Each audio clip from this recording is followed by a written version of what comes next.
The real world experience they give us with our externships, it really helped me, and I don't think that I would be the medical assistant I am today. I was at school, I was going to Carroll at the time.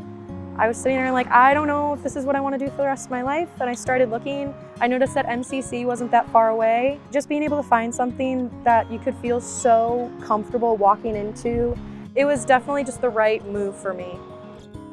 If I never got the training that we did in school, I don't think I would be able to do it at all. With the instructors having the time to really work with us, they helped me understand and be confident enough to perform at my job.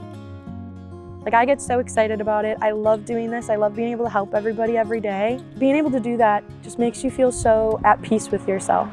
And honestly, it was the first job out of school, and I've loved it ever since. I can't even imagine where I'd be if I didn't take the leap and do this.